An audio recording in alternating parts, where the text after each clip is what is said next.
In Ohio this year, people lined up before 4 a.m. for a gas station. Not a concert, not a new iPhone, a gas station. Hundreds wanted inside before most Americans had even poured their morning coffee. The place was Buc-ee's, the giant travel center with the smiling beaver. And strangely, many of those people weren't there mainly for gasoline. They wanted brisket, beaver nuggets, fresh fudge, shirts, souvenirs, and bathrooms. Yes, bathrooms are one of Buc-ee's biggest reasons people choose the stop. One Buc-ee's restroom even won a National America's Best Restroom contest. One current Buc-ee's store is bigger than an entire football field. Another location sends cars through a 255-foot-long conveyor car wash. But the weirdest part of this company isn't its enormous size. That friendly cartoon beaver has become valuable enough to start federal lawsuits. In 2026, Buc-ee's sued an Ohio mini-mart using another smiling beaver. Local businesses pushed back, and the fight quickly became national entertainment. John Oliver even built a parody brand just to mock Buc-ee's strategy. So this is not really a story about selling gasoline. It's about making people choose your business before they even need it. It's about turning an annoying road trip stop into something people look forward to, and turning a free bathroom visit into food, shopping, souvenirs, and loyalty. Buc-ee's did something most convenience stores never even tried to do. It made the stop itself feel like the destination. But that creates one very important question. What is Buc-ee's actually selling when drivers see that beaver? Gas is the obvious answer, but it may be the least interesting one. To understand the real product, start with one small Texas store. Arch Beaver Applin III opened the first Buc-ee's in July 1982. He was only 22 and built it close to where he grew up. The first location was about 3,000 square feet with a warm cedar interior. That was slightly bigger than many convenience stores of the era. But compared with today's Buc-ee's, it would look almost tiny. Applin already understood retail because his grandfather operated an old general store. As a kid, he sometimes helped around the store and its single gas pump. In college, Applin also worked installing refrigeration and shelving in convenience stores, so he understood the unglamorous details that make a roadside store function. Even the Buc-ee's name came from surprisingly ordinary pieces of his life. Applin's nickname was Beaver, and his Labrador Retriever was named Buck. He combined the two ideas and created the name Buc-ee's. Then came the smiling beaver wearing his baseball cap turned upward. Friendly, simple, recognizable, and eventually worth protecting very aggressively. The second Buc-ee's doubled in size to roughly 6,000 square feet. New locations became larger, more polished, and more ambitious over time. But the giant travel center idea did not appear on day one. Buc-ee's spent more than 2 decades learning what travelers actually wanted. Then, in 2003, the company made its most important format change. Buc-ee's opened a 17,000 square foot location in Luling, Texas, beside Interstate 10. Now, the target was not only people living near the store, it was families crossing Texas, vacationers, commuters, and long-distance road travelers. These customers might never visit that exact location again.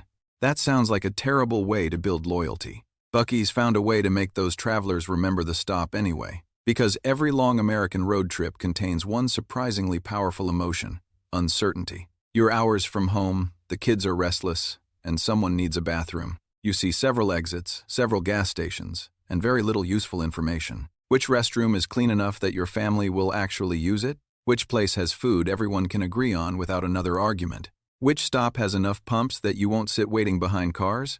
Which exit gets everybody back on the highway without ruining the trip?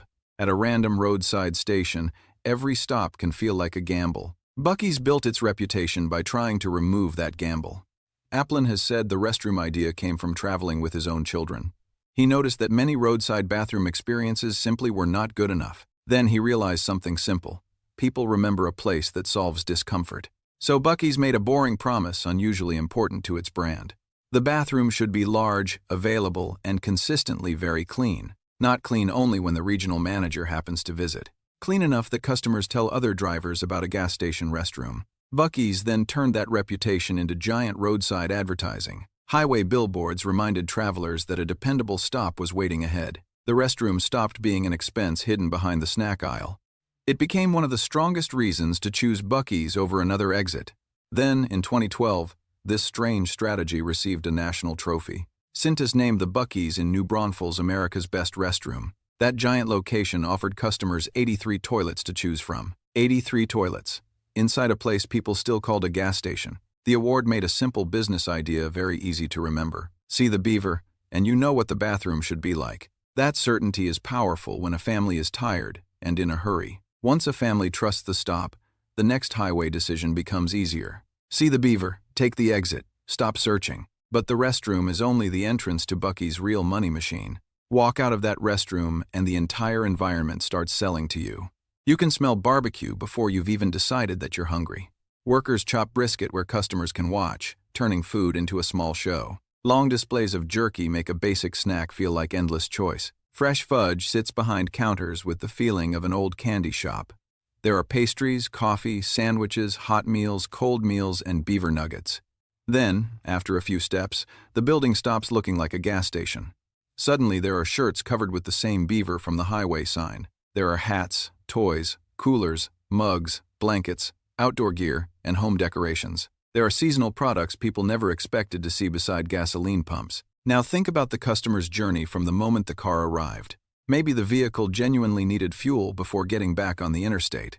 Maybe a child genuinely needed the restroom as quickly as possible. But nobody in the car said, "We desperately need a Buc-ee's t-shirt." Nobody began the trip with an emergency need for fresh fudge. And almost nobody planned to take a family photo with a gas station mascot. Yet Buc-ee's surrounds a necessary stop with dozens of optional purchases. That is one of the smartest parts of the entire business model. Turn a stop people must make into a shopping trip they choose to extend.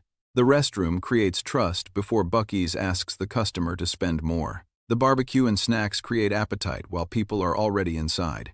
The huge merchandise selection slows customers down and gives them reasons to browse. The smiling beaver connects every purchase back to one memorable place. And the enormous building gives every part of that system more room. More room means more products, more choice, and more chances to buy. So Buc-ee's kept pushing far beyond the normal convenience store format. Not slightly larger, Texas level larger. Eventually, the ridiculous size itself became part of the marketing. People started visiting because they wanted to see how big it really was. The rebuilt Buc-ee's in Luling now covers 75,593 square feet. Buc-ee's calls it the world's largest convenience store. An American football field, including both end zones, is 57,600 square feet, so this convenience store covers substantially more area than the playing field. In Katy, Texas, Buc-ee's also operates a 255-foot conveyor car wash. Buc-ee's promotes that monster car wash as the longest in the world. Then, in August 2026, another giant Buc-ee's opened in San Marcos. That new travel center covers roughly 74,000 square feet beside Interstate 35, and it has 128 fueling positions around the enormous retail building. Buc-ee's said the San Marcos store would create more than 200 jobs, and customers still showed up hours before the doors officially opened. One local customer said she arrived around 3:45 in the morning. She was wearing a Buc-ee's onesie for a travel center. Think about that. It sounds absurd until you understand what giant scale actually does. Many fueling positions reduce the fear that every pump will be occupied. Large restrooms reduce another painful bottleneck for families traveling together. Bigger checkout areas can handle enormous holiday and weekend crowds. Huge shelves create more chances for food and merchandise to grab attention. But size has another job that has nothing to do with efficiency. It creates spectacle. A normal convenience store disappears from your memory minutes after leaving. A 75,000 square foot beaver palace filled with barbecue is harder to forget. You don't simply pull into Buc-ee's. You feel like you've arrived somewhere. And the financial clues suggest this formula worked long before today's expansion. Buc-ee's is private, so it rarely publishes detailed current revenue numbers. But historical reporting shows sales rising dramatically during its Texas growth years. Revenue reportedly grew from roughly $202 million in 2006 to about $959 million by 2015. That happened before Buc-ee's made its major push outside Texas. Its first location outside Texas opened in Alabama in 2019. Then the beaver started moving across more parts of America. By the San Marcos opening in August 2026, Buc-ee's reported 57 stores. They were spread across 13 states, with even more locations planned. Compared with chains operating thousands of stores, Buc-ee's is still relatively small. And strangely, that scarcity may help keep visiting it special. If every neighborhood had one, Buc-ee's probably wouldn't feel like an event. Ohio showed exactly what that anticipation can create. The state's first Buc-ee's opened in Huber Heights in April 2026. Customers were already lining up before 4 a.m. on opening morning. People wanted to be among the first Ohioans through those doors. That excitement gives Buc-ee's something advertising cannot easily purchase. Stories, photos, social posts, and customers telling friends, "You have to see this place." Then branded merchandise carries that advertising hundreds of miles back home. A Buc-ee's shirt becomes part souvenir, part joke, part free billboard. The customer becomes the marketing department without ever being asked. Buc-ee's also makes the physical visit unusually important by controlling how it grows. The company says it does not operate its own normal online merchandise store. Third-party resellers exist, but Buc-ee's says they are not affiliated with it. So the full official shopping experience still happens inside Buc-ee's. The company also says it does not offer franchise opportunities. Buc-ee's remains privately owned and says it has no plan to go public. Its explanation is unusually clear. Independence helps protect its standards. Buc-ee's argues outside profit pressure can push companies toward shortcuts. Whether you agree or not, that explanation reveals the company's obsession. Control the experience so customers know what the beaver should mean. Even Buc-ee's staffing numbers show how expensive that consistency can be. Its careers page lists associate pay around $20 to $25 an hour. General manager compensation is advertised at $200,000 to $275,000 plus. Because clean, friendly, and in stock doesn't happen through branding alone. Someone must keep enormous restrooms clean while thousands of travelers arrive. Someone must prepare food continuously and keep those giant displays full. Someone must move customers through registers before convenience becomes inconvenience. The bigger the promise, the stronger the operation behind it must be. And that brings us to Buc-ee's most controversial kind of control. The company doesn't only protect the customer experience, it protects the beaver, aggressively. Buc-ee's has spent years challenging businesses it says confuse its branding. In 2018, a federal jury sided with Buc-ee's against competitor Choke Canyon. And Choke Canyon's logo wasn't another beaver, it was an alligator. Buc-ee's argued the overall branding could still create customer confusion. Then, in 2026, the fight moved directly into beaver territory. Buc-ee's sued Beaver's Mini Mart, a convenience store in Beaver Creek, Ohio. Yes, Buc-ee's sued another beaver business, in a city literally called Beaver Creek. Buc-ee's says the name, smiling animal, and red branding could confuse customers. Beaver's Mini Mart disputes the claim and has pushed back against the lawsuit. The case is ongoing, so there is no final winner yet.